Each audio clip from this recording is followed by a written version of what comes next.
আমি আজকে যে কারণে আপনাদের সামনে এসে দাঁড়িয়েছি, যে দায়িত্ববোধ নিয়ে আপনাদের সামনে এসে হাজির হয়েছি, সেই দায়িত্ব নাগরিক হিসাবে, একজন ইমানদার হিসাবে সেই দায়িত্ব আপনারও।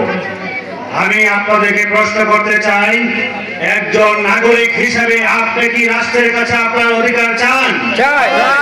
এই 54 বছরের ইতিহাসে সংসদে বাজেট হয়েছে, কৃষকের নামে বাজেট হয়েছে, শ্রমিকের নামে বাজেট হয়েছে, রিক্সা চালকের নামে বাজেট হয়েছে, রাস্তা উন্নয়নের নামে বাজেট হয়েছে, কিন্তু এই বাজেট এই সমাজের কোনো কাজে আসে নাই। আমাদের কৃষক, শ্রমিক, মেহনতি মানুষের দুঃখ ভাগ্যের কোনো পরিবর্তন হয় নাই। সংসারের বাজেট কোথায় গেল? এক শ্রেণীর মানুষ নির্বাচন আসার পরেই মানুষকে ধোঁকা দিয়ে তাদের ভোটটা কেড়ে নিয়ে পাওয়ার নিয়ে সংসদের বাজেট করে এই বাজেট নেতাদের পেটে গিয়েছে। বাজেটের টাকা দেশের উন্নয়নে কাজে না লেগে দেশের টাকা বিদেশে পাচার করে যেতে কেনা বলো। আমি চাই কৃষকের অধিকার কৃষককে ফিরিয়ে দিতে।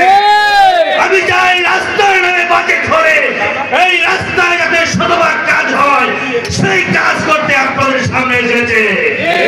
আমি এসেছি, আমাদের সময় পেশাগত অনেক বৈষম্য আছে কিনা বলুন? কোন সাপ এই দেশে থাকতে পারে না। ইসলামের সবের অধিকার, হিন্দুর অধিকার, জমিদারের অধিকার, কৃষকের অধিকার সমান। আমি সেই সকলের অধিকারকে ফিরিয়ে দিতে আপনাদের সামনে এসেছি। আমি আর কথা দীর্ঘায়িত করতে চাই না। আপনারা বলুন, আমরা এই দেশের মালিককে বলেন তো, এই জমিনের মালিককে? আমরা বলেছি ইন্নাল্লাযীনা ক্বালু রাব্বুনাল্লাহ, বলেছি না রব আমাদের? তাহলে আমাদের রব যদি আল্লাহর হয়, আমরা নামাজ পড়ি কার হুকুমে? আল্লাহর হুকুমে। আল্লাহর হুকুমে। রোজা রাখি কার হুকুমে? আল্লাহর হুকুমে। যাকাত দেই কার হুকুমে? আল্লাহর হুকুমে। ইলেকশনে ভোট দিব কার হুকুমে? আল্লাহর হুকুমে। আমরা যদি আল্লাহর হুকুমে আগামী জাতীয় নির্বাচনে আলেমদেরকে সমর্থন দিয়ে ভোট দিয়ে সংসদে আলেমদেরকে পাঠাতে পারে, তাহলে এই সংসদ কোরআনের, এই সংসদ ইসলামের চান কিনা আপনারা? কোরআনের সংসদ চান কিনা? ইসলামের সংসদ চান কিনা? তাহলে আগামী জাতীয় সংসদ নির্বাচনে উলামায়ে ঐক্যবদ্ধভাবে একক প্রার্থী দিবেন।